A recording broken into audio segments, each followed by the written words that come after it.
Welcome to episode 442 of That Triathlon Show, the podcast presented by scientifictriathlon.com. I'm your host Michael, and on today's episode I interview Dr. Jeff Sankoff. Jeff is an emergency physician, triathlete, and triathlon coach, and in this interview we use his expertise as a medical doctor to discuss some of the most important and topical health and medicine-related questions for triathletes and endurance athletes. Before we get into that, though, I do want to mention here at the top of the episode that registration for our 2025 training camp in Mallorca is open. This camp will take place from the 5th to the 12th of April, and I'll give some more information after the interview. But in case you want to go and check it out right now, you can find out all the information on scientifictriathlon.com or through the link in the episode description. And as always, before we get to the main interview, big thanks to our sponsors, Precision Fuel Hydration. They create carbohydrate and electrolyte products that are effective, practical, and tasty.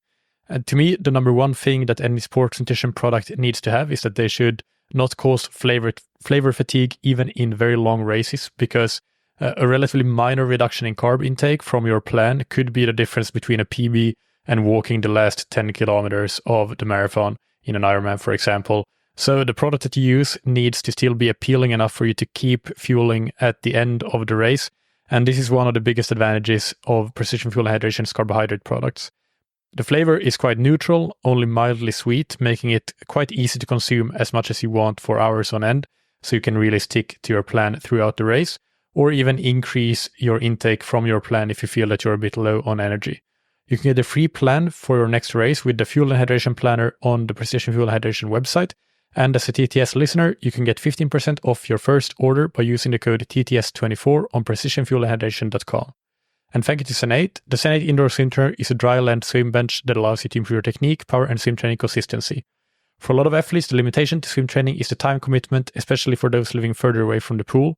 If you need a 2 to 2.5 hour time window to be able to swim for 60 minutes or less than 60 minutes perhaps, then it can make it very difficult to swim more than once or twice per week, as finding these time windows in a busy schedule is quite the challenge for most of us. If you are in this situation where you are restricted on how much you can swim, you can use the Zen8 to complement your pool swimming with quick and efficient home-based workouts that challenge the swim-specific muscles, including core strength and stability, and give yourself a chance to keep improving your swimming even when you have limited time in the water. You can try the Zen8 risk-free for 30 days and get 20% off your first order on zen8swimtrainer.com/TTS. Now, without any further ado, here's the interview with Dr. Jeff Sankoff. Welcome to That Triathlon Show, Jeff. How are you doing? I'm doing great, Michael. How are you? Yeah, I'm good as well. I think that you're fresh and ready after a very nice vacation. So let's use this opportunity to make a really good interview. Can you first start by introducing yourself to the audience? Sure. So my name is Jeff Sankoff. I am an emergency physician. I live in Denver, Colorado, but I'm originally from Montreal in Canada. And I have been in the sport of triathlon for the past 2 decades or so. I started as a back-of-the-pack age grouper. Over time, made myself a little bit better at the sport, and now am routinely in the front of my age group. I started coaching about 5 years ago, and I produced the TriDoc Podcast. And that is a labor of love that I've been doing also for about 5 years. Yeah, I think you have some really good episodes there on really good topics. So, and something that I don't think is done a lot there's not many podcasts that cover some of the topics that you do. So it's definitely something that I'll link to in the show notes, and I encourage listeners to go and look at the episodes you have there, because I'm sure there will be a lot of things that can pique somebody's interest. But some of that we might cover in today's episode, because we'll just get your take on a number of the most important and most topical health-related topics for endurance athletes and triathletes in particular. And to start with, I want to ask you about longevity and lifespan, which are maybe slightly different, and you might get into that potentially. But what do we know about how doing endurance sports might or might not affect these two things? Yeah, it's a question that I think is front of mind for a lot of people that get into endurance sport, particularly as they get older. we have really an abundance of research over the past several decades now that shows that a sedentary lifestyle, someone who spends more of their time on the couch, is more likely to encounter a host of problems as they get older in the form of more morbidity, meaning more disease, and earlier mortality. And that's across a population. Obviously, I can't speak to any one individual, but when we look at population statistics, we know that the more sedentary you are, the lower quality of life you're going to have in your older years. People who are active, and that doesn't have to be training for a triathlon, training for a marathon, but just being active in the form of 30 minutes a day of some kind of activity, have been shown to have significantly higher quality of life indices and overall improved mortality from things like cardiovascular ailments and all kinds of other disease processes, even cancers. So we know that being active is a good thing.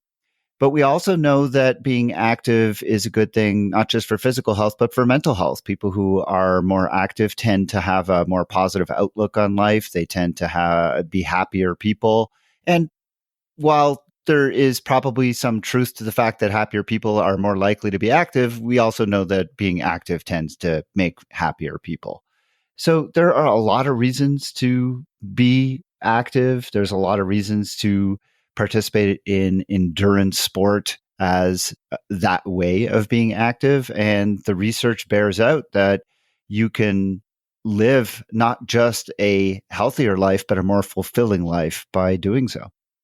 Every once in a while in regular media, I think that people come across headlines like something to the effect of a U-shaped effect of endurance training, that past a certain limit or a certain threshold, you actually get decreased life expectancy. And can you comment on that?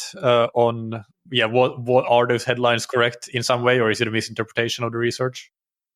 It's complicated, but the technical term is actually a reverse J curve, which is kind of funny because it is kind of a U.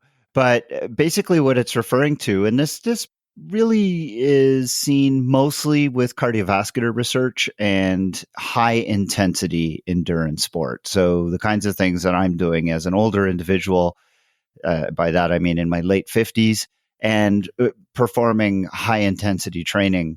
And what the research has shown that you can see a very, very clear decrease in mortality and morbidity associated with cardiovascular, all-cause cardiovascular disease. So heart attacks, strokes, all of the things that we think about with cardiovascular disease, they decrease as you increase the amount of endurance activity per week.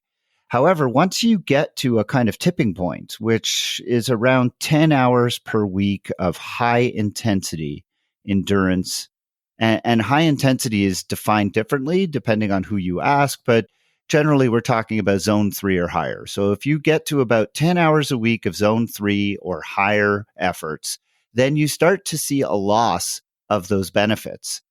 And that's where, if you look at it as you chart it out, once you start getting to 11 hours, 12 hours, you start to see a reduction of those benefits so that the curve kind of returns to zero. But I want to emphasize this, it never crosses back over. So if you compare somebody who's training at 12 hours per week, they still get cardiovascular benefits.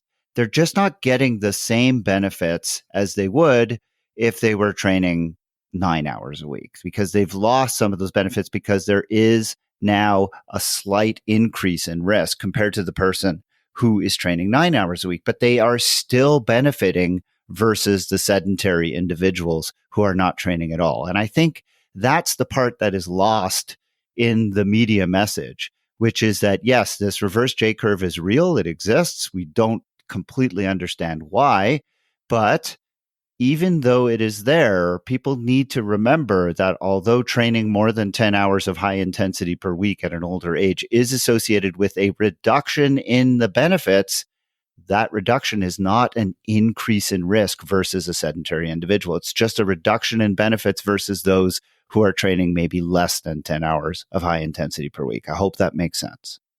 Yeah, it's interesting because I wasn't really aware of the fact that it applies to kind of 10 hours plus of higher intensity, zone 3 and above, which, I mean, puts it in a different perspective to me, at least, because I think that very few people can actually do that consistently without going into overtraining or some kind of at least overreaching fatigue and having to back down. I think that very few people are capable of that, especially if we're talking about amateur athletes and older athletes for that matter. So maybe to some extent the problem takes care of itself. Your body will not let you train that much, at least in the athletes that I've coached. I don't think that many would be able to tolerate that amount of load. The hours, yes, in zone 1, zone 2, but when you go to zone 3, then the fatigue builds up so quickly that I think it's quite unlikely that many people would achieve those amounts of higher intensity work on a consistent basis. Yeah, and it brings up the point that as you get to those people who are training at those high hours of high intensity, it's a smaller population. So you're going to kind of magnify the risk then. And that makes it harder to really know how much this quantifies across the population. But still, I think the risk is real. We have to take it seriously. But there's been more recent studies that kind of make it really unclear as to what the cause is of this risk and why it's there. So, and we could talk about that later, but it's a really interesting kind of science. And I think everybody has to make a decision for themselves. I know I am very familiar with this data. I train anywhere between 12 and 16 hours a week. Obviously, that's not all high intensity. Much of that is zone 2, like you said.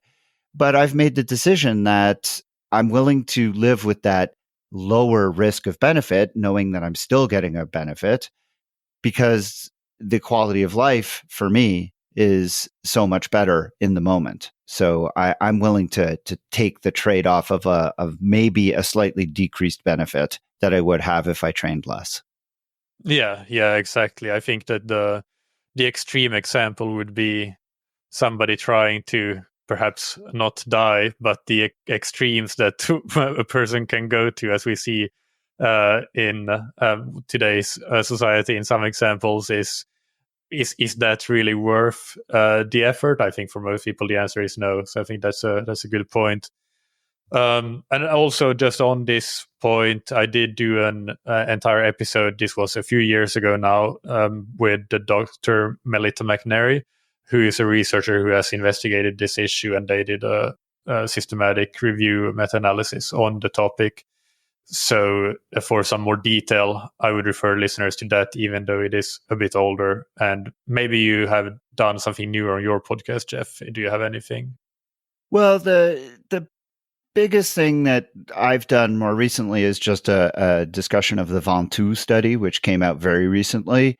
And that was a study that looked at 106 cyclists. And it was a really interesting study because what they did is they took these cyclists and they did MRIs on all of them, cardiac MRIs, to look for the presence of fibrosis in the heart, which was one of the things that had been hypothesized as the potential for the cause for this reverse J curve. And what they found was that a lot of these 106 athletes, had the presence of fibrosis in their heart. But if you followed these athletes for a year, which they did, they put loop recorders on them all. And so they were following them to see if any of them developed any kind of arrhythmias. There was a pretty high percentage of people who ended up getting arrhythmias. But the arrhythmias in all of these people tended to be asymptomatic. Most of them were insignificant. They tended to be 2 to 3 beats of unsustained arrhythmias, but they were noted just because they were on a loop recorder. And so the authors came out of this and said, we don't know what to do with this. We see that cardiac fibrosis tends to be common amongst older athletes. It did not seem to be related to how much these athletes were training. Athletes who trained less were just as likely to have fibrosis as athletes who trained more. And the presence of fibrosis, while it was associated with the development of these dysrhythmias, the dysrhythmias themselves didn't were not clinically relevant. So it was really kind of a mixed bag coming out of this study. That was the most recent thing I've seen on this. And I kind of came away from it kind of scratching my head and going, well, we're all worried about this reverse J curve. We have evidence that shows cardiac fibrosis is real, but is it clinically relevant? Is that really the cause of what's going on? I think there's probably a multifactorial thing here. I think we know that as athletes train a lot, their hearts get bigger, which also is an arrhythmogenic issue for athletes. So I think there's a lot of things that we just don't get yet and we don't understand. And I don't know. I don't know if there'll ever be a really satisfactory answer and great guidance. So I just tell people, do what makes you happy and make your individualized decision based on your own family history, your own risk factors, and don't worry about it. Don't make it an outsized worry. There are too many other things to worry about. Yeah, and I, again, coming back to that point you made, that regardless if you're training a smaller amount or that kind of optimal amount for lifespan, for life expectancy, or more than that, you're still getting more benefits than a sedentary person in all cases for life expectancy and also for cardiovascular disease. And your discussion on that study leads nicely into the next subtopic here, which I do want to talk a bit more specifically about, which is the cardiovascular health. So what are, even though we've already discussed the big takeaways of just doing what makes you happy, I guess, but in terms of cardiovascular health specifically, are there some things that people should consider, like doing regular checkups and so on? What would you recommend there?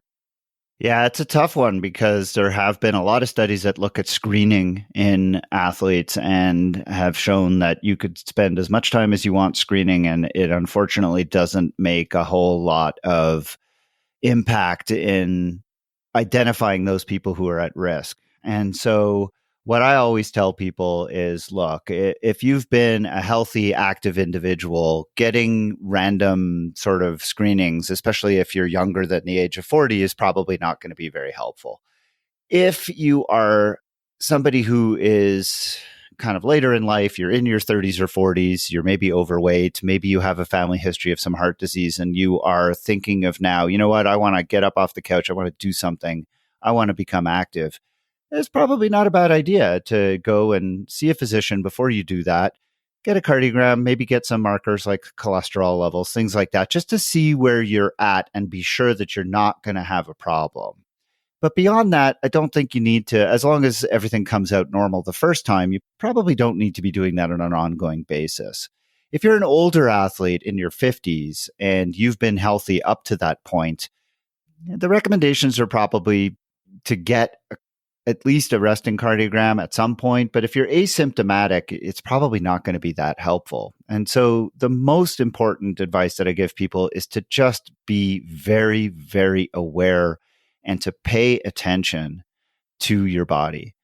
People often, especially us as athletes, we are so quick to kind of write off little things. I have too frequently heard from people, something terrible happens, an athlete collapses from a cardiac arrest, and only in retrospect do people then tell stories of, oh, you know, they were saying how they were more short of breath than usual on their bike rides or runs, and they didn't do anything about it. It's those kinds of little things that get ignored that then end up turning into big things. And I tell people all the time, especially once you're into your 50s, and especially if you have any kind of family history of heart disease, those little things, anything, unexpected shortness of breath, unexpected fatigue, certainly any kind of chest discomfort, those things need to be taken very seriously and should prompt evaluation, because it could be nothing, but it could be something. And if it is something, better to find out when you are not in a event than to find out the hard way that it was something serious. Yeah, no, that is great advice. Is that something that would your heart rate, if you're actually out training, when you have like some kind of small symptoms, precursor, would that would your heart rate data be able to potentially pick up or confirm what you're feeling potentially? So heart rate monitors have really revolutionized this. I work as a full-time emergency physician, and it is not uncommon that someone will come in and say, my Apple Watch or my Garmin picked up some crazy heartbeat, and we can look at that data and see that they're right. Something was clearly amiss. And so I definitely tell people, pay attention to that. If you're wearing your heart rate monitor all the time, just keep an eye on it, because if your resting heart rate is much higher than it should be, that might indicate something's going on. If you find that you can't reach your normal level of heart rate when exercising, or alternatively, if your heart rate is much higher than it should be during easy exercise, those two things can indicate something is wrong as well. So yes, the heart rate monitor is a very valuable tool and should be at least considered as something that can be used as a potential warning sign and diagnostic aid. Yeah, that's good. And I think it makes total sense what you said about the main thing being just paying attention and taking care of things early, not ignoring things. It's the same with injuries, right? If you feel when you first start to feel symptoms, you have a very good chance of nipping a potential injury in the bud that could be a much worse injury if you delay and only treat it after it's a full-blown injury. So it's the same kind of philosophy, but of course the potential outcomes are much more severe when we're talking about cardiovascular health and symptoms. Anything else on heart health, or should we move on to the next topic? I guess the only other thing I would say is if you are an older athlete and you have been diagnosed with some of the more common issues, things like high cholesterol or hypertension, there's a kind of there's this sort of like attitude amongst athletes that they don't want to be taking medications because they're afraid of interfering with their ability to perform. And I understand that, but you want to talk to your physician and just have your physician understand that you're an athlete and you want to be sure that whatever medication you need to be on is not only necessary, but something that is not going to interfere, because there are all kinds of different choices and options to treat the same problem. For example, beta blockers are a famous example of a medication that can interfere with exercise ability and are commonly used for treating high blood pressure. But it's not the only option. There are other medications that can be used that will have a much less or much lower impact on exercise ability. So you shouldn't not, well, that's a double negative. You definitely don't want to avoid taking medications when they're necessary, because things like high blood pressure is a very treatable cause of long-term heart problems. And while exercise itself is a great way to lower blood pressure, if you need to be on medications, definitely follow your doctor's advice. And it should be a collaborative relationship between you and your physician, and make sure that he or she understands what it is you want out of that medication so that it matches what they want. Yeah, that makes total sense. So then moving on, I want to talk about blood markers and laboratory tests, also maybe urine tests that you might take in a standard laboratory test, and what endurance athletes specifically, some of these might go for everybody, but especially for endurance athletes here, what should they look for in terms of the most important markers that might be off out of the desired range, the normal range, potential deficiencies or excesses, I guess. What would you recommend? And also then how often would you recommend doing these sorts of tests? So there's a huge industry now of marketing these very broad panels of blood and urine tests to endurance athletes. And it's really remarkable to me that this has taken off and has become a very successful business model. And I think it's really unfortunate, because the reality is, in medicine, we have gone the opposite route. And we used to do a lot of testing, a lot of kind of standard, just annual testing. And we've gone the other way and said, you know what, we realize that doing a lot of testing is not only a waste of time, it's a waste of money, and it just causes us to find a lot of false positives and false negatives that we didn't really need to know about. And so testing in medicine tends to be guided much more by symptoms than, or by history, for example, family history, than anything else. And so we tend to try to test a lot less now than we used to. And I think what's happened is labs and all these other private companies have sprung up and are trying to fill the void that we've left behind and are marketing these very, I would argue, unnecessary, very broad panels to athletes. The truth of the matter is that for probably 95% of athletes, blood and urine testing on any kind of basis is just unnecessary. There are really two studies that are potentially useful. Iron is one, specifically for women. Iron studies are generally helpful. They don't need to be done on an ongoing basis, but I would say for any woman, especially who is menstruating, getting an iron level is a good idea. If it's normal, though, you probably don't need to be checking in on an ongoing basis, but I would leave that up to the individual to make that decision in consultation with their physician.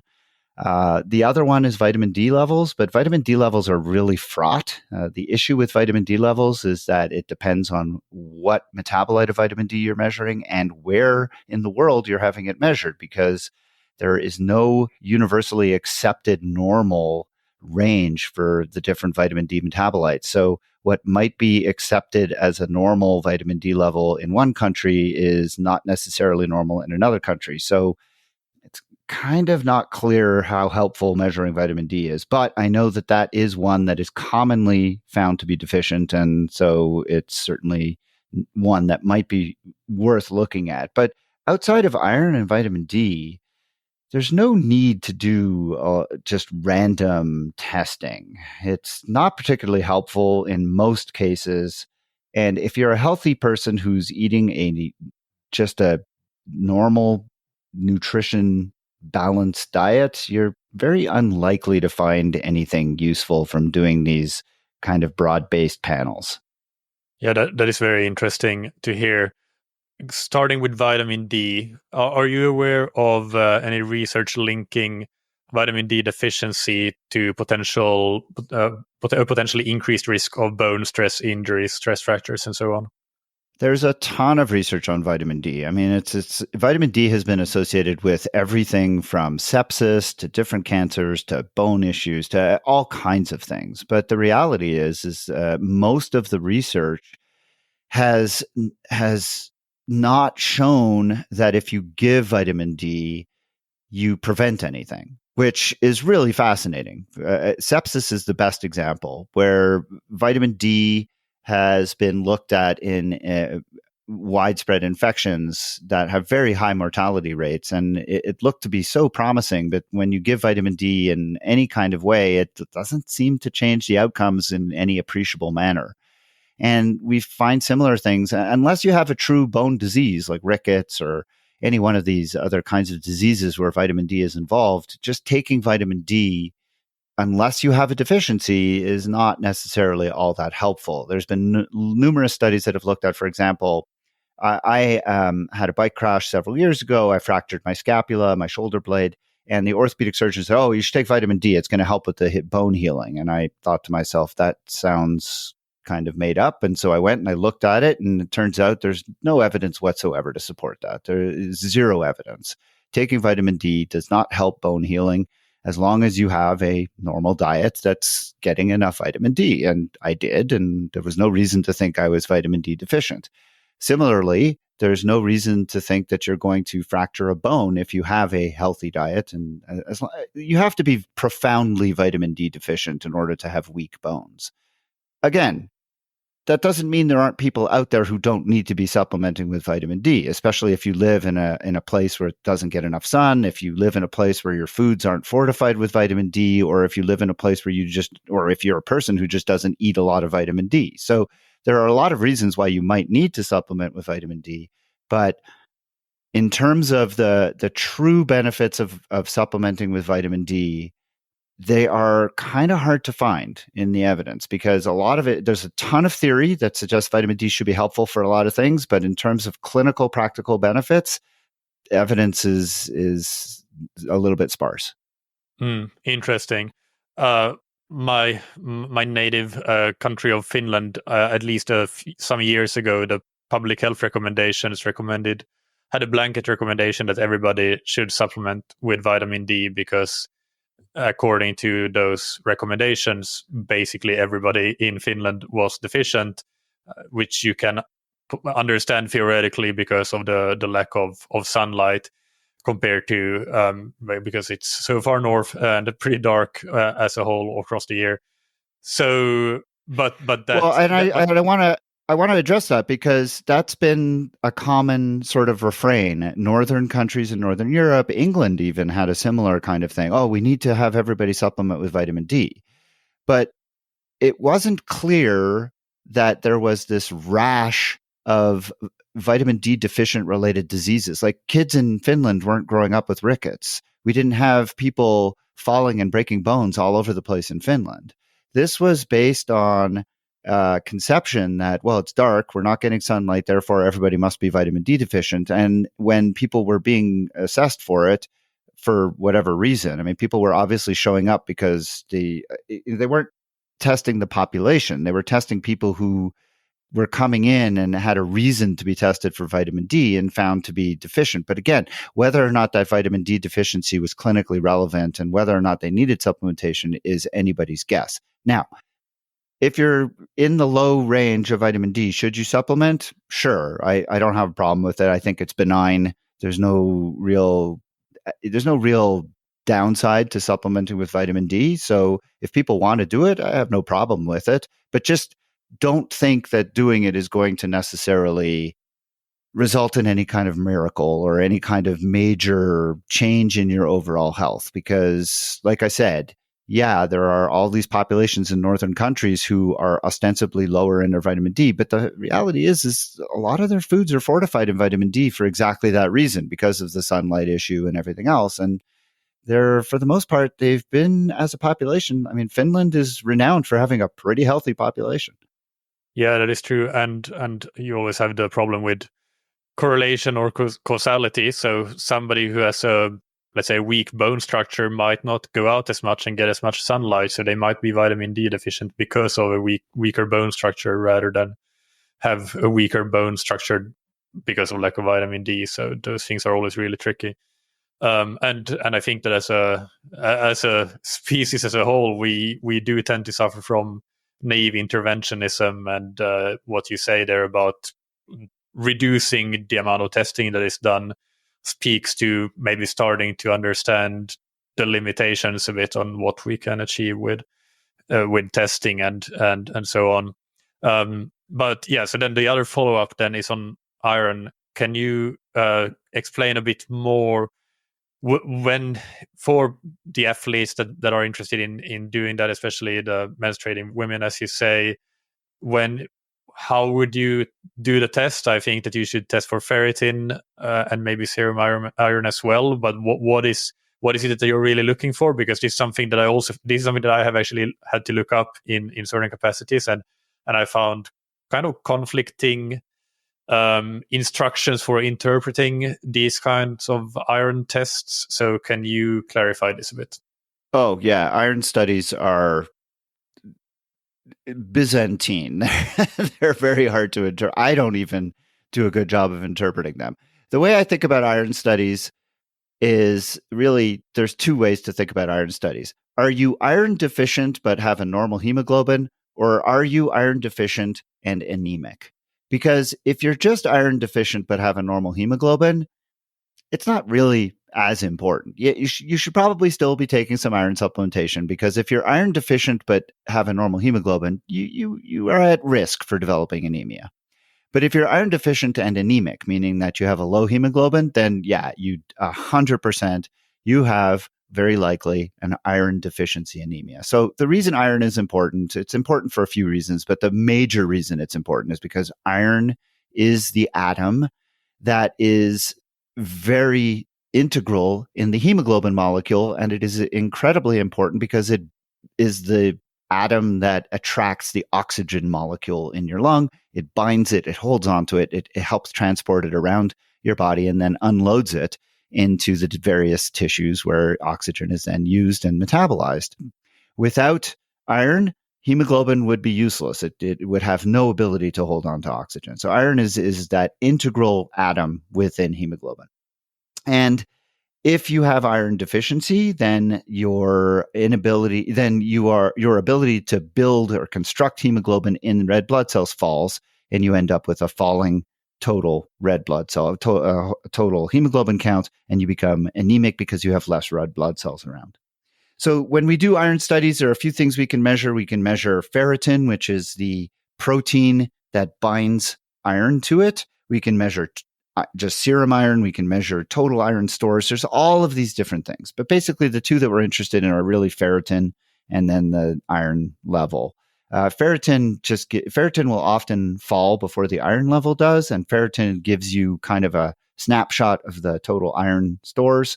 The iron is the thing that will fall last because as serum iron levels begin to drop off, then it's liberated from ferritin. So it usually stays at a normal level before anything else. But the two things you really care about are really the ferritin and the hemoglobin. Those are the things that I look at. If the hemoglobin is low, then the ferritin is certainly going to be low. Unless it's not an iron deficiency anemia, there are other causes of anemia. So that was a very long, you'll probably want to edit some of that out, but basically, if you get iron studies, ask your doctor to help you interpret them. But basically, if you are not anemic and your ferritin is low, then you should have a conversation. If you're a woman, you probably should be supplementing with iron. If you're a man, then you may be okay just to increase your dietary sources of iron. So, and the reason I distinguish between men and women is because the number one cause of iron deficiency anemia is blood loss. Because when you're losing blood, you're losing iron. Now, if you're a man and you have iron deficiency anemia, there's two reasons to have that. You either are getting inadequate iron in your diet or you are losing blood somewhere. And so it's very, very important as a man. If you have iron deficiency anemia, you need to get a check for colon cancer or any kind of loss of blood in the colon, because that would be the number one way that a man would be losing blood and develop iron deficiency anemia if it's not because of inadequate dietary intake. If you're a woman and you have iron deficiency anemia and you are menstruating, then it's usually menstrual blood loss with inadequate repletion of iron that's being lost in the monthly menses. If you're a postmenopausal woman and you have iron deficiency anemia, then you are in the same boat as a man who has iron deficiency anemia, and an occult loss of blood needs to be looked for. If it's not a dietary issue, you have to look for either a blood loss from, generally it's the GI tract, it's the gastrointestinal tract. So you just have to be careful about that. Mm. And when we talk about hemoglobin in this context, is hemoglobin concentration a good enough measure, or do we need to get our carbon monoxide rebreathers and measure hemoglobin mass to be able to determine this? Oh my goodness. Yeah, please don't go down that route. Just get your hemoglobin concentration. You'll be fine. Okay. And regarding the diet and the dietary sources of iron and some potential supplementation, this can also be a more general discussion on also relating to vitamin D. But with what kinds of diets would you maybe be particularly considering doing these kinds of tests? For example, vegans or vegetarians, would they need to test more often? Yeah, so iron is available in two forms. It's available in an organic form and an inorganic form. So organic iron is basically iron that comes from animal products. Inorganic iron is from everything else. And organic iron is absorbed much better. And the reason for that is because organic iron is basically iron that's bound up in animal protein. So when you eat a steak, you are taking in a whole bunch of the animal hemoglobin, you're taking in a bunch of animal ferritin, you're taking in a bunch of animal myoglobin that includes iron, and all of that gets absorbed as a protein. And we are very good at absorbing proteins. And we take up those proteins, which happens to hold the iron, and we do a great job of taking that up. Inorganic iron is just free iron molecules, which our body doesn't have a great way of absorbing. We don't do a fantastic job of picking that up. So if you take 100 milligrams of organic iron, you're going to absorb almost all of it. If you take 100 milligrams of inorganic iron, which you can get from all kinds of leafy vegetables, spinach is a great example, spirulina, one of my favorite things. I always talk about spirulina, which is not a leafy vegetable, but it's a blue-green algae that is available as a supplement. That's very high in inorganic iron. But if you take 100 milligrams of inorganic iron, you're only going to absorb about a third. So only about 33 milligrams is going to get absorbed. So it's much harder to get a good amount of inorganic iron if you're not eating animal products. So as me, who is a plant-based diet, and anybody else who's eating a plant-based diet, you have to do two things. You have to take a lot more iron in order to get a sufficient amount. And you need to take the iron with something else, which is going to improve absorption. So for example, we know that taking iron with vitamin C improves the absorption. So if you take your iron in the morning and you combine it with a glass of orange juice, you're going to improve the absorption and maximize the absorption. So those kinds of things are things you can do. But to get to your question, yes, people who are on a plant-based diet, they probably want to get their iron checked at least once just to be sure. But as long as they're conscious of it, most vegans, vegetarians these days are very conscious of the fact that they need to be watching for foods that are high in iron, high in the B vitamins, which are another thing that come usually in plant-based, animal products. So it's pretty rare to find vegans or vegetarians who are actually low on these things because they're so aware of it. But and so many foods are now fortified, so it's really easy to find foods that are high and rich in these micronutrients. And let me see, was there anything else that I had to follow up with on that topic? No, I think that's it for this topic. So then the next one I want to ask about was about oral health. And this is something that I guess just from a personal point of interest, or shall we say concern, this is one that I'm always thinking about as an endurance athlete, because when you train, especially when you train quite a bit with quite a bit of high intensity, you do end up consuming a lot of carbohydrates to sustain that intensity, which is often in the form of products or even just table sugar and things like that are not so good for your teeth and your oral health in general. So can you discuss oral health considerations for endurance athletes? Yeah, we have this joke in the emergency department. A lot of people come to the emergency department with dental problems. And the reason for that is because people are afraid of going to the dentist. The problem is I am not trained as a dentist. And I have this joke that I tell is I never once went to my dentist with a cough. So why are the people coming to me with their dental problems? But the reality is I actually had a dentist on my podcast because I wanted to ask some of these very same questions, and I learned a lot. There is a huge issue with continually pouring all of these simple sugars and complex sugars into our mouth because you're right. It's basically bathing our teeth with a constant source of fuel, not just for our bodies, but fuel for all of the bacteria that are in our mouth.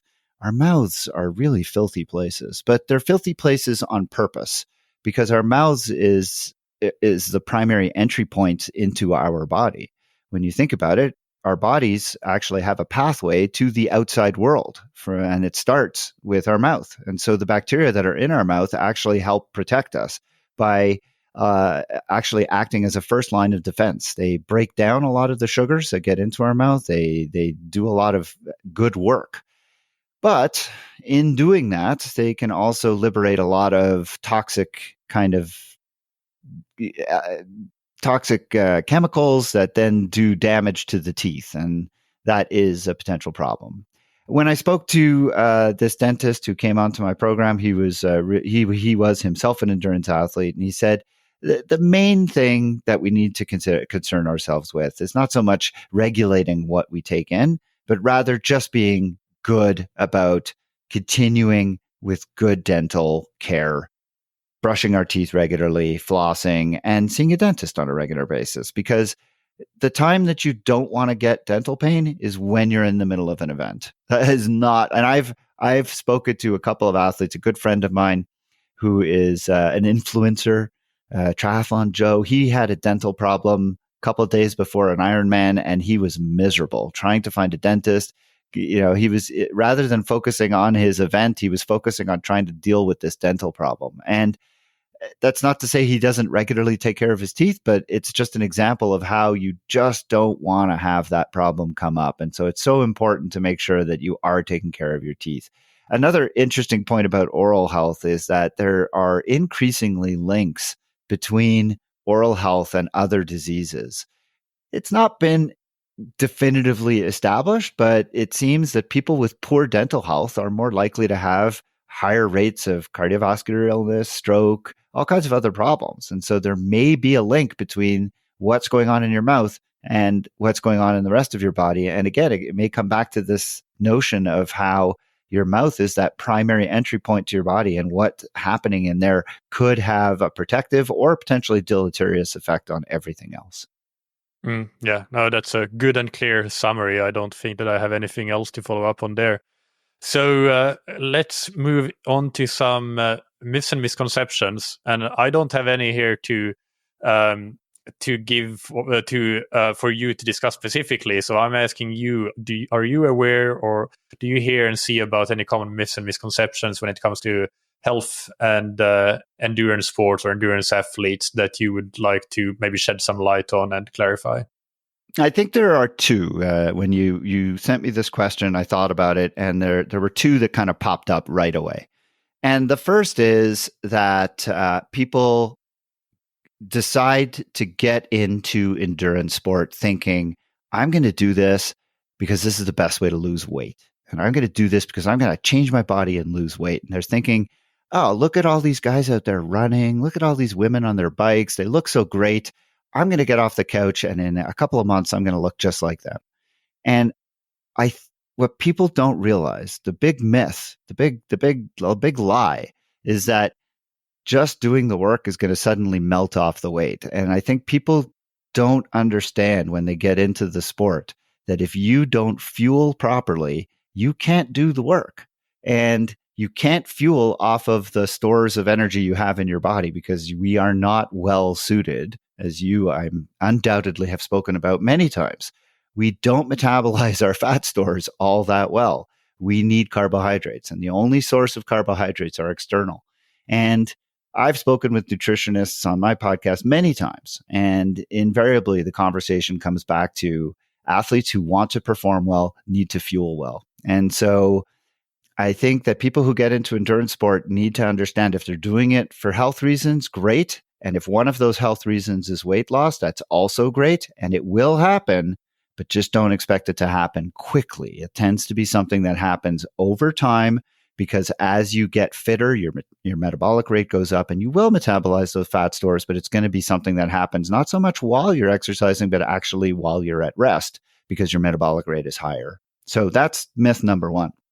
And the second myth is that investing in tech or investing in supplements is a shortcut and can substitute for just putting in the work.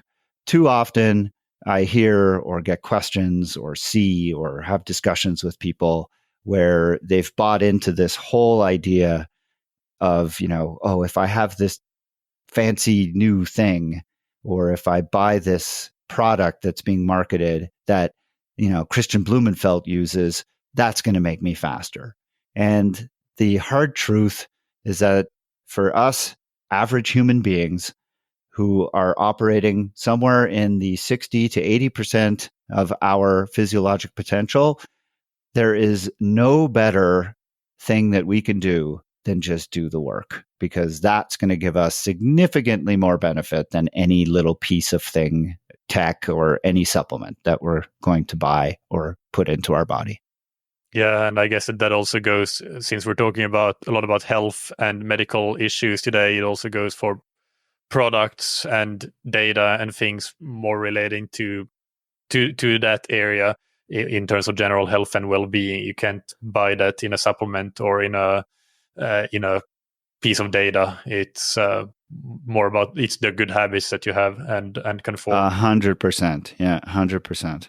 I guess there's a third myth I had jotted down here, and that is the value and the quantity of salt that people need to take.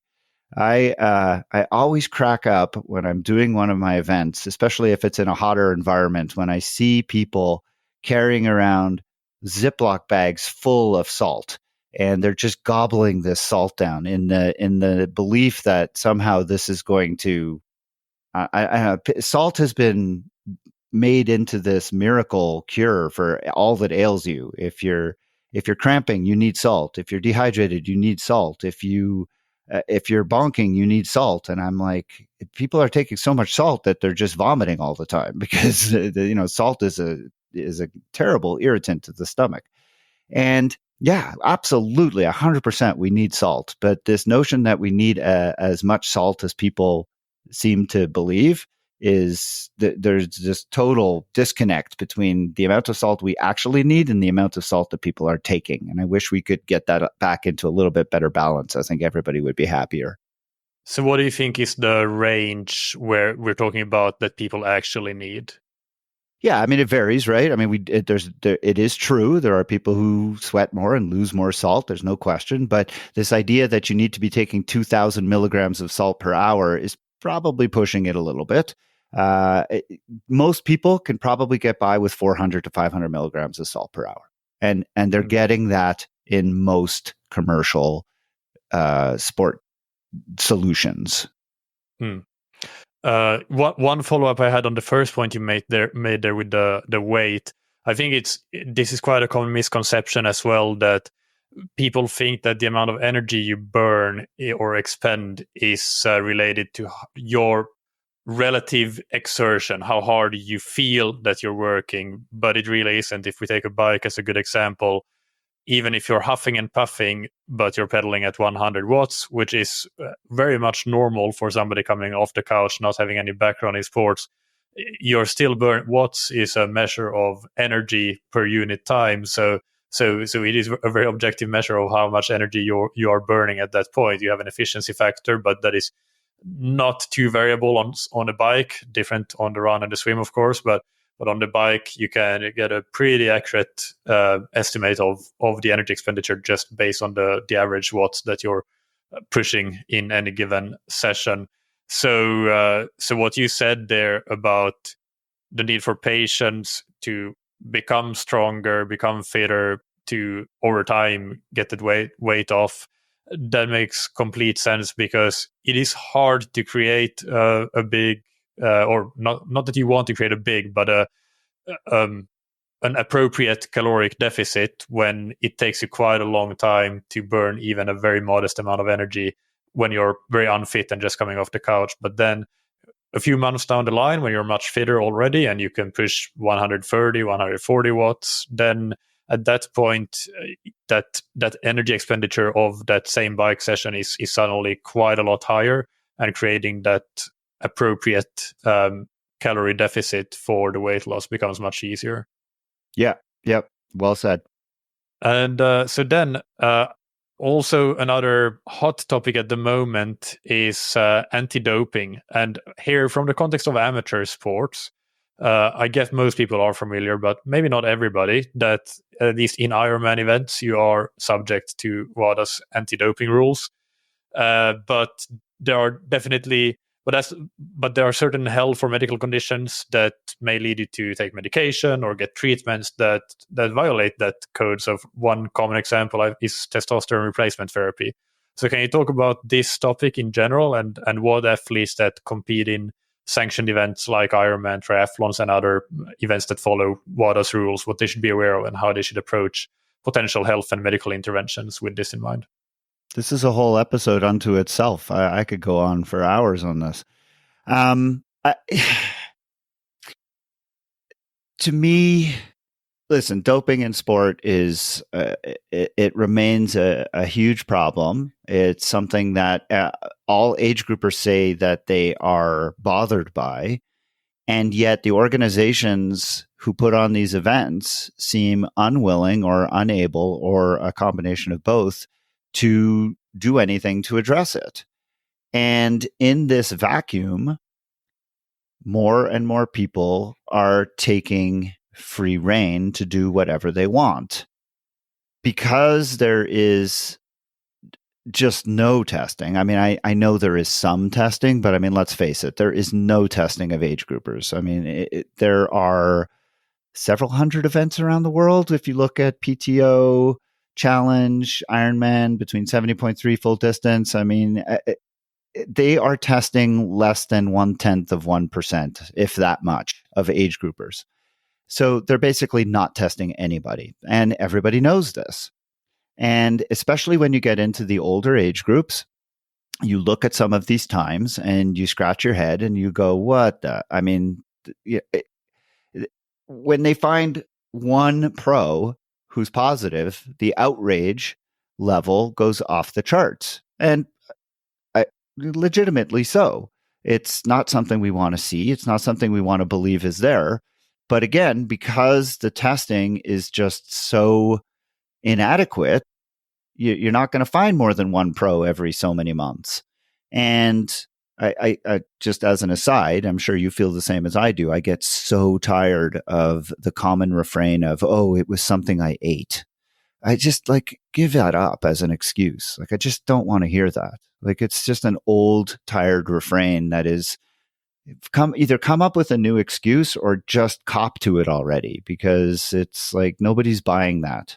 Anyways, that's an aside. But look, age groupers are doping. There was a study that was done at Roth where anonymously, I think it was 15%, maybe it was 11%. It was between 11 and 15% of age groupers wholeheartedly admitting to doping. And they were doping with EPO. They were doping with testosterone. They were doping with all kinds of things. And they just outright said, yeah, oh, absolutely. No problem with it.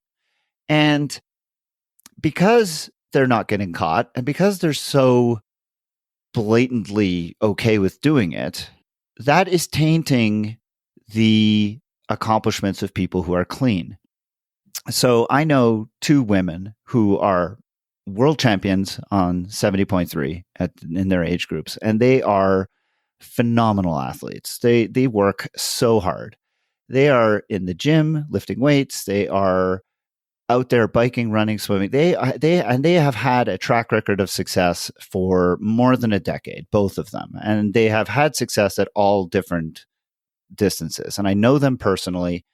I know how hard they work, and I know that they don't cheat.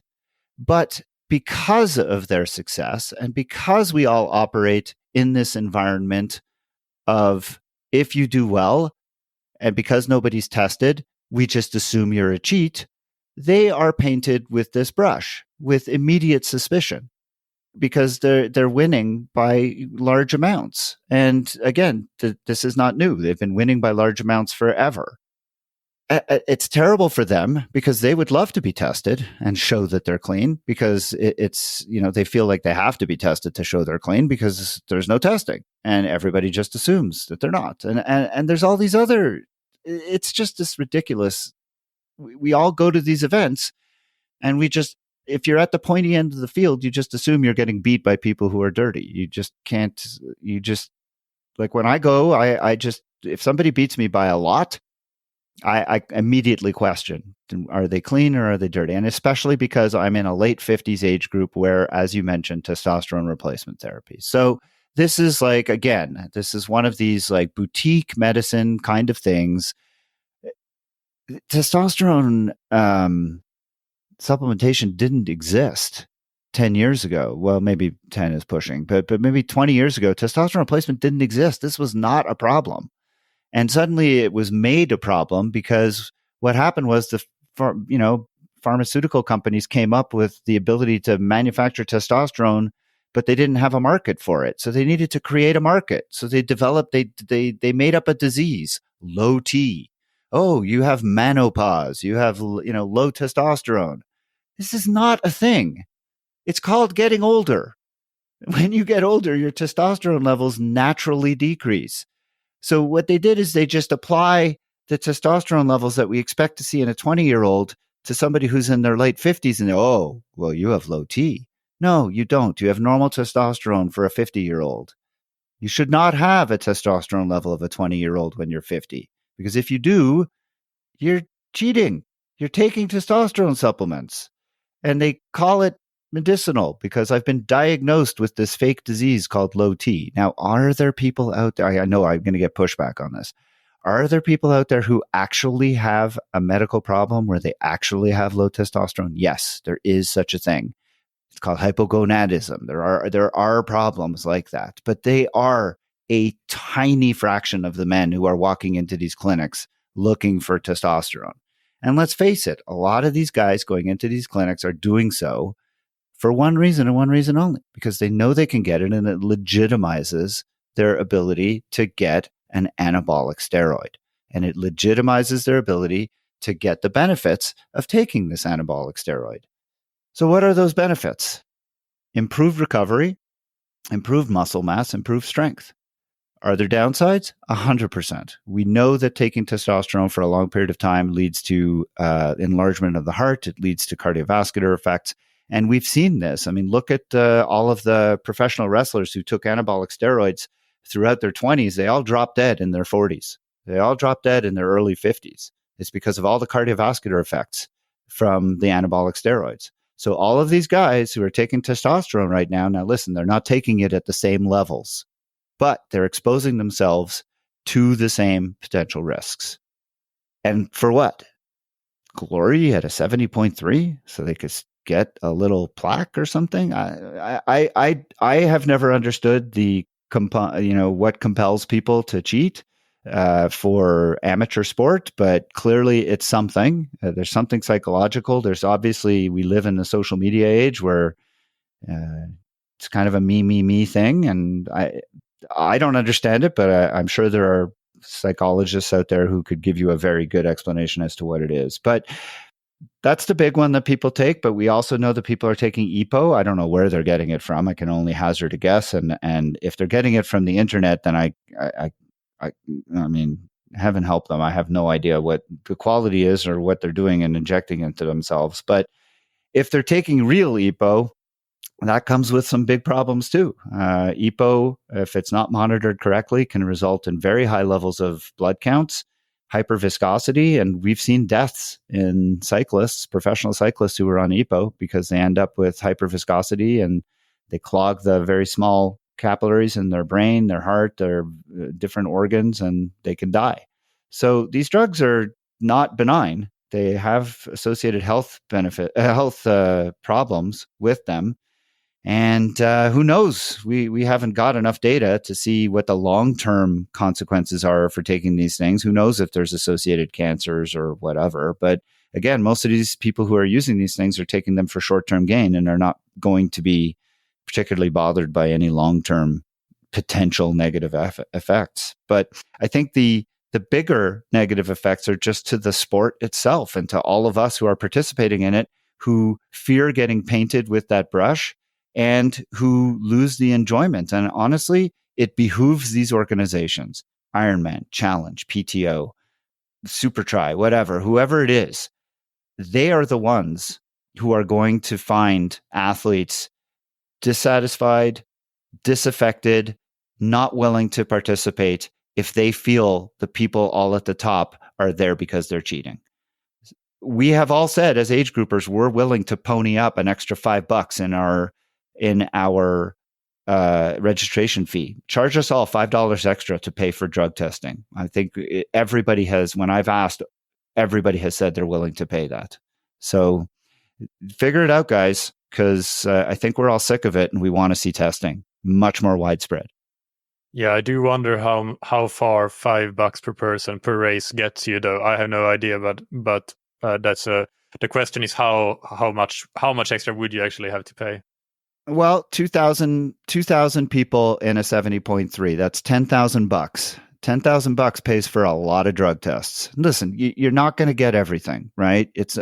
You can't do mass spectrometry to look for every possible thing, but there are tests that you can do to look for the common things. And you just need to look for things like EPO, testosterone, whatever. I mean, I used to work in a drug testing lab, but that was in my pre medicine days. but you could easily come up with an assay that could look for 3 or 4 things. And who do you test? Well, you randomly test the podium of every age group, and then you randomly test, say, one person in each age group who is in the top 20% or something like that. Just randomly test people, pull them aside at the finish, and say you've been randomly selected. And when they come to get their awards, you test them there. And I just don't see this as a huge ordeal. Everybody would have to, that we're all signing this code that says if we qualify for world championships, we sign on to this anti-doping code. So I don't know. Seems like I think we do that for every race. It's not just the world championships. It's every race. I'm pretty sure, unless I'm completely mistaken. Yeah, if you enter an Ironman race, or to my knowledge, any sanctioned event by most triathlon federations, you so give it some teeth. Give it some teeth. Test people. Yeah. My assumption is that no listeners of this podcast are willingly doping. So my question really is about, what if you are one of those 0.1 or 0.01% of age groupers that do get tested at a race? And imagine the worst case scenario, you get an adverse analytical finding, but you didn't intentionally cheat.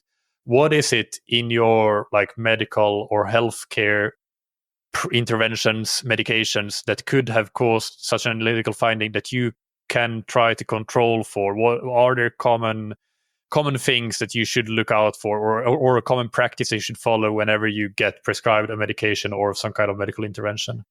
Yeah, well, WADA has a really useful website that lists and is up to date and can be easily found, that basically lists all of the current drugs that are not allowed. And it's called Global DRO. So you can find it at globaldro.com. You choose your sport nationality, you choose your sport federation, and then you could search by medications. And it'll tell you if the medication is banned in competition, if it's banned all the time, or if you need a therapeutic use exemption. And for example, I actually am on a medication that is banned in competition, but not banned in training.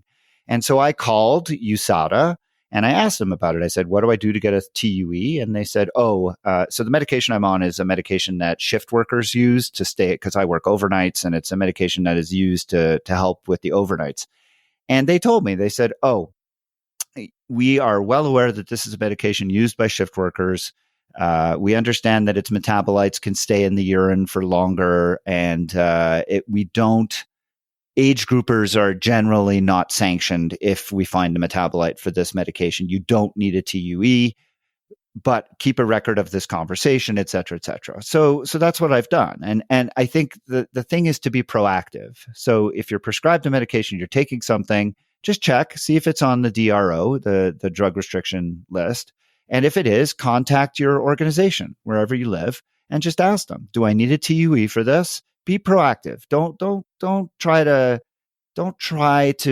fix the problem after you get caught, because that's a lot harder. But if you're proactive about it and you call them up and they say, oh yeah, no, that's a medication you definitely need a TUE for, they're very easy to get. And what I mean by that is not if you're cheating. I mean, they're very easy to get if it's a medication you need to be on.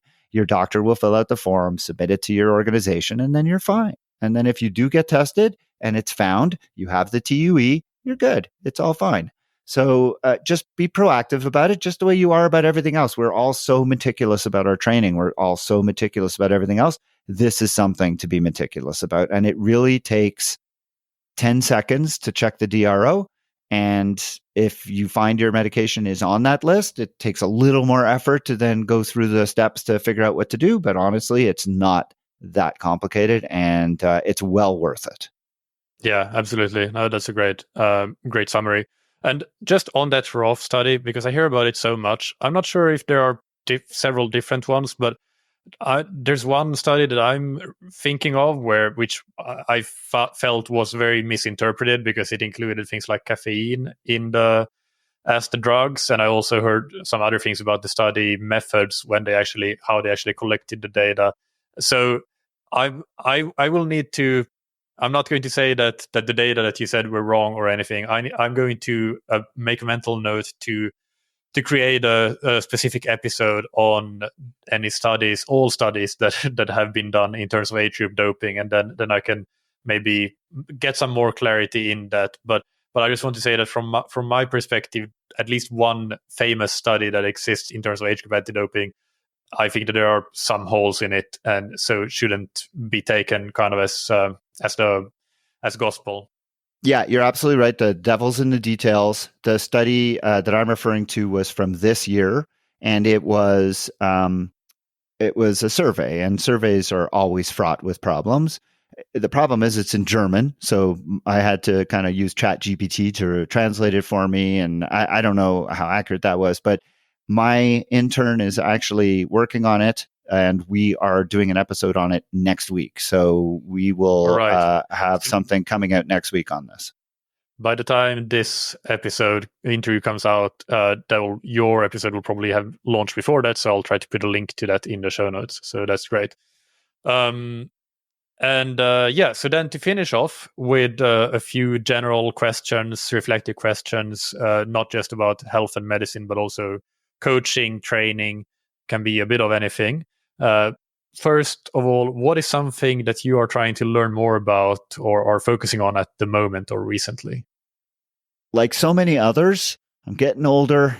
I'm getting a little bit slower. I waited for it to happen, and it's finally starting to happen. So I'm training just as hard, but the edge is definitely coming off. And so the thing that I'm really trying to figure out is how to tap into those reserves of speed as I get older, and it becomes a little bit harder to find them. And so that inevitable age-related decline that we all face, how do you forestall it? How do you leverage recovery? How do you leverage all of the different tools that we have to try to be able to stay at the forefront of your age group and even potentially find gains still? And have you found anything so far? Any tips that you can share? I mean, nothing earth-shattering. I think the biggest thing I have found is really listen to your body a lot more. We all experience it as we get older. It used to be you could put in 2 hard days in a row. I can't do that anymore. If I do a hard day, I need 1 or 2 easy days before I get back to another hard day. It's really been a kind of an interesting discovery process, but I find that when I listen to my body and I don't push too hard, I've had much better success in seeing gains. And this year I put in a big run block over the winter months, and I actually found myself setting new PR times on the run, times that I haven't seen in almost a decade. So you can still get faster, but it's a lot harder and it requires a lot more patience. And what is something that you think differently about today than you used to? 2 things. A big one is the impact of consistency in training. I had, when I came into the sport, I really thought that I had potential, but I couldn't figure out why I didn't do as well as I did. And looking back, and I now have training data and training peaks for 2 decades. And if I look at my annual sort of training volume, I could see that for many years, I just would have these peaks and valleys where I would train really hard. And then I would have these periods of time where I either wasn't training at all, or I just was training at low volume. And when I really started to make gains, I saw that it was because I trained consistently, including over the off season. And it wasn't so much that I was training more at any one time, but rather that I was just training with this constant consistency. And it wasn't just like going out and doing garbage hours. It was quality hours consistently, day in, day out, month over month. And when I did that for a couple of years in a row, I saw these astonishing results for me. And really, that consistency is what I preach to all the athletes I coach. It's just be consistent. Find a way to make sure that you're not taking long periods of time off. If you're going on vacation with your family, work in an ability to do at least 30 minutes a day of something quality. And that over time is so, so important. And the second thing that I think about very differently now is the importance of the mental game. For the longest time, did not have a lot of self-belief. I used to spend a lot of time thinking, oh, the people finishing ahead of me are just genetically better than me. Or, I just was convinced that it was about them and not about me. And it was only once I started working with a mental performance coach and started reframing my own approach to training and racing that I started seeing these incredible results and gains. And I now am a very, very firm believer in how much your own outlook and your own mental approach to training and racing can have huge impacts on how you perform. Yeah, that's a really good one. And if you could magically give yourself a great skill or knowledge in one specific area, what would you choose?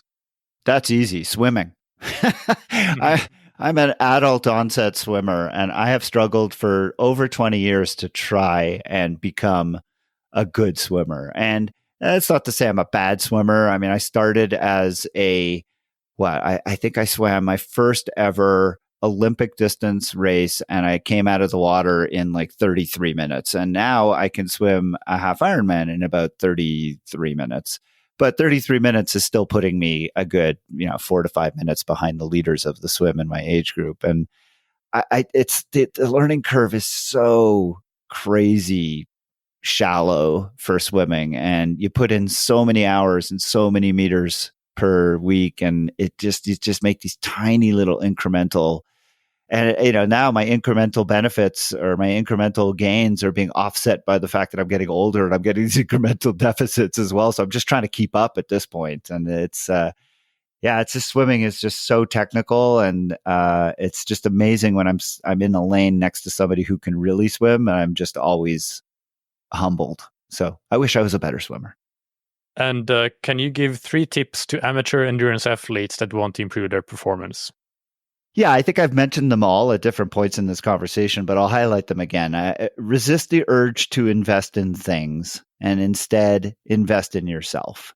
If you're a new person in the sport, you are going to be overwhelmed by all of the different toys, especially if you're in triathlon, which is so tech heavy, and you go into transition and it's all about keeping up with the Joneses. And I got into triathlon and I was told right away, don't buy stuff. And what did I do? I bought everything. And you just want to buy more, thinking that every little thing is going to make you faster and make you better. And the reality is that until the only thing I would say to spend on is a coach, because a coach is probably the best investment you can make. And I understand that's somewhat, self-benefiting because I am a coach, but still, I recognize that was the biggest thing that I got a bang for the buck was getting a coach. But other than that, honestly, just investing in yourself, time, proper nutrition, recovery, those are things that you will get the most benefit for. The second thing I would say is, as I just mentioned, value consistency of quality over anything else. As long as you can be consistent with quality training, the rest of it is just not important. And then the other thing I would say is never underestimate the importance of rest and recovery. Too often, I think as athletes, we think that rest days are wasted, or that taking recovery after a hard day is a lost opportunity. And it takes a long time for athletes to learn how beneficial those days are and how beneficial rest and recovery is. And the sooner you learn that, and the sooner you learn to incorporate that into your training, the better off you'll be. Yeah, those are all great tips. And let's finish off with a rapid fire question. So take just one sentence to answer each of these. The first one is, what is your favorite book or resource related to endurance sports? My favorite book is a book that I don't even know if it's in print anymore. It's one that I picked up when I first started training 2 decades ago. It's called Serious Training for Endurance Athletes by Sleemaker and Browning. And it just taught me all about periodized training, taught me all about all kinds of stuff. And what's an important habit that you've benefited from athletically, professionally, or personally? Took me a long time to figure this out, but focus exclusively on the things that you can control. And remember that the rest is noise. And this is going to be more than a sentence, but just indulge me here. I think the best example of this is Facebook groups of a race. too many newbies get into Facebook groups for a race, and I think it's hugely important. You could ask lots of questions, you can get a lot of help for a race, but the problem is in the couple of 2-3 weeks leading up to a race, there's a lot of panic and anxiety in those Facebook groups. And I tell new athletes or athletes who are particularly anxious, just stop listening, stop indulging in those, because all they do is they contribute to stuff that is going to raise your anxiety level without giving you any benefit. Focus on yourself, focus on your ability to adapt to whatever happens on race day, and just ignore everything else. It's just noise. Yeah, I did a couple of episodes recently, and I was kind of talking about the same thing as you do, and I use the term or the expression addition by subtraction. You can, in many situations, you can get more out of something when you remove things rather than, but we're constantly looking to add things. This also goes to the thing you mentioned about gear and tech and stuff, products, but certainly also for all of the details that you see asked about in those Facebook groups, for example. So yeah, definitely agree. And finally, who's somebody that you look up to or that has inspired you? I've had the great pleasure of knowing Lance Watson since I started in this sport. And over the past several years, I've worked with him at Life Sport Coaching. And for the last 6-8 months now, he's been my personal coach. And he is somebody I greatly admire and look up to. And finally, where can people find you, your podcast, social media, etc.? So the TriDoc Podcast is available wherever you find podcasts, Apple, Spotify, all the usual places. I have a website, which is tridoccoaching.com. The TriDoc Podcast, tridocpodcast.com is another website where you can find more about the podcast. I'm on Instagram at TriDoc Coaching. And there is a private Facebook group for the TriDoc Podcast. Just search for TriDoc Podcast on the Facebook platform. And there's a couple of easy questions to answer, and I'll grant you admittance. And if you have questions, medical questions or otherwise, you can feel free to just drop me an email, tri_doc@icloud.com. Be happy to hear from you. Thank you so much, Jeff. It was great to have a chat, and hope to do it again another time. Take care. Thanks, Michael. I appreciate being here. I hope that you enjoyed that interview. As always, you can find the show notes on scientifictriathlon.com with links to Jeff's podcast, the TriDoc Podcast, which I recommend you check out, and of course his website and social media. Also, I have linked to a couple of related episodes on that triathlon show, kind of health and medicine related, longevity related episodes that I've done. So those might be interesting for you to check out. And of course, as I mentioned already, I've linked to the information about our Mallorca training camp in 2025. A couple of personal takeaways, one short and one long from this episode. The first one, which is the short one, is that it was very interesting to hear Jeff's take on blood and urine tests, and that for the most part, they are not particularly useful. And this may be my own interpretation, but I'll add that not particularly useful if you don't have a specific problem that you're trying to solve. And to be completely clear, I'm not sure that Jeff said that or meant that, but that's my personal interpretation just because of how I asked the question. I meant, when I asked about blood and urine tests, I meant that in terms of, for example, a regular yearly checkup, so not something that you do because you have an illness or an issue and your doctor has sent you to do a specific test. So that's the context that I was thinking of when asking the question, and that's why I think that this is also the context that Jeff answered the question in. But yeah, that was very useful and interesting to hear. And I personally just spent a pretty significant chunk of money on a full blood panel recently. So I was quite happy to hear that maybe I'll save that money next year. So yeah, definitely food for thought there. The second takeaway, and it's more of an additional perspective rather than a takeaway, and it's on the age group doping question. I don't really want to spend too much time on this. I'll give it a few minutes. I'll start a timer now and see how long it takes me. First of all, it is obviously terrible if age groupers are doping, especially intentionally doping just for the purpose of winning at a hobby. It is not okay in any way, shape, or form. But I have spent many hours since conducting this interview researching this, and I want to tackle a couple of issues with this new study. So first of all, this new Challenge ROF study has not been published anywhere. It has not gone through the peer review process. It maybe it's already approved but hasn't been published yet, or maybe it's in the review process and we will see it published within the next few months or so. I don't know. But basically, the only thing that we have is that a journalist has seemingly interviewed one of the researchers from of the study and written an article and created a documentary on the basis of that interview.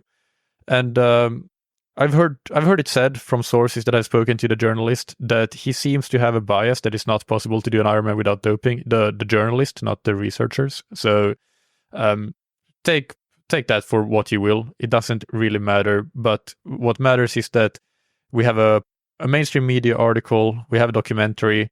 It's not really worth much or anything in terms of credibility. It's not worth more than my best guess or your best guess as for how prevalent doping is, because this new study has not gone through peer review yet and has not been published.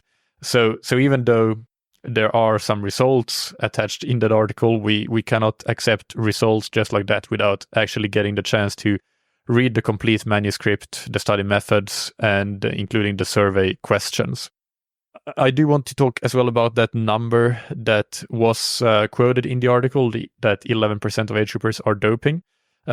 This same research group that have done this study at Challenge ROF that has not yet been published or approved, they have conducted similar studies before. They are the ones that I mentioned having read at various races in Germany, for example, Ironman Regensburg.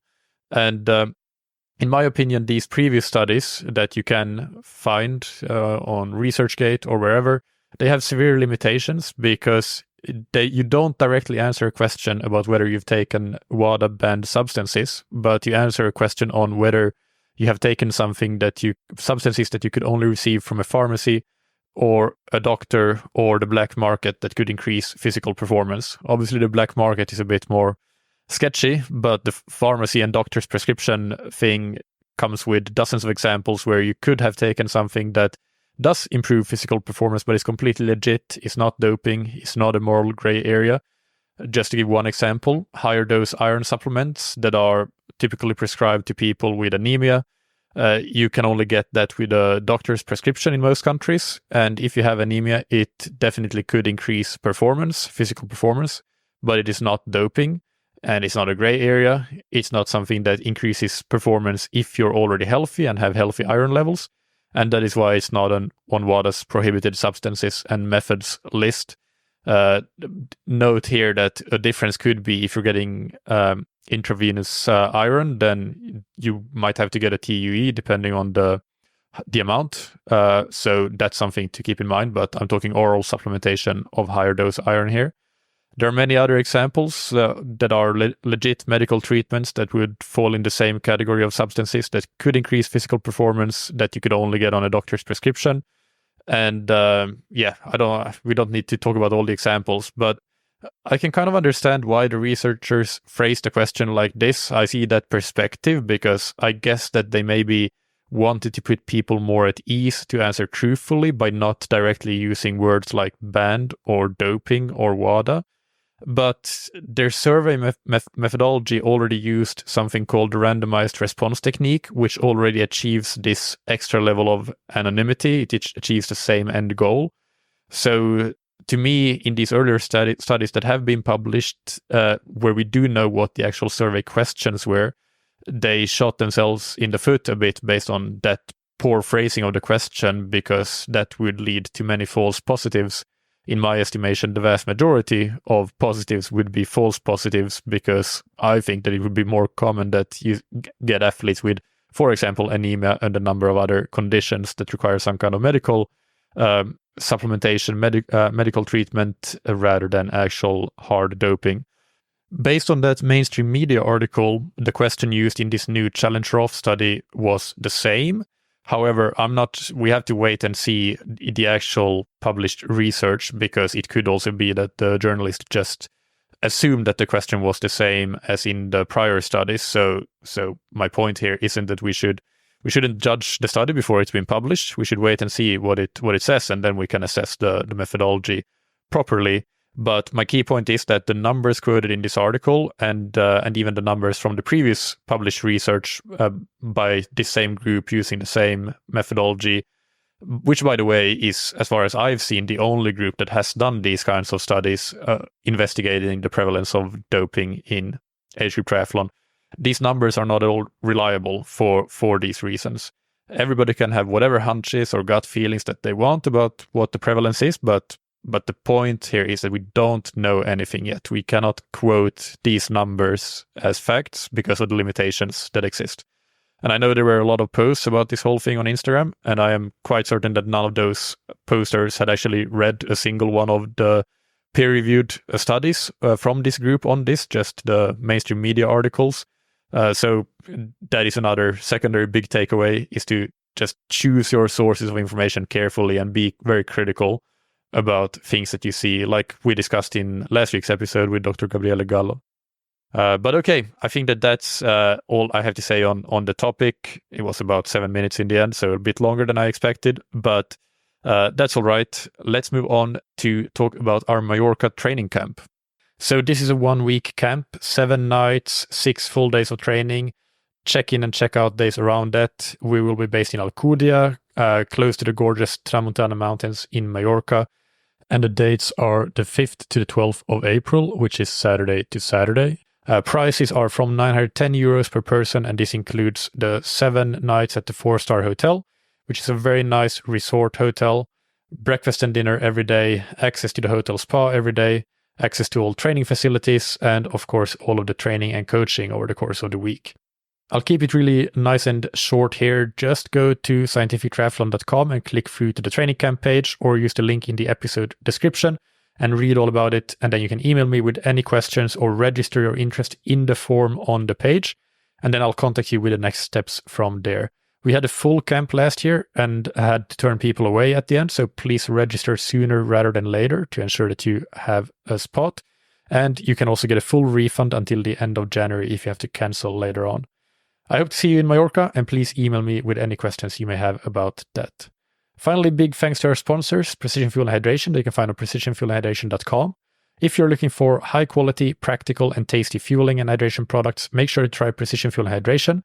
There are a range of options from drink mix to gels to choose, so you can easily find your personal favorite. Don't forget to take 15% off your first order with the code TTS24. And thank you to Zen8. The Zen8 swim trainer is a great tool to have in your toolbox to improve your technique and power, to target specific aspects of your stroke, and to maintain consistency when you don't have time to get to the pool. You can try the Zen8 risk-free for up to 30 days and get 20% off your first order on zen8swimtrainer.com/TTS. Thank you, as always, for listening. Keep training smart and keep loving triathlon.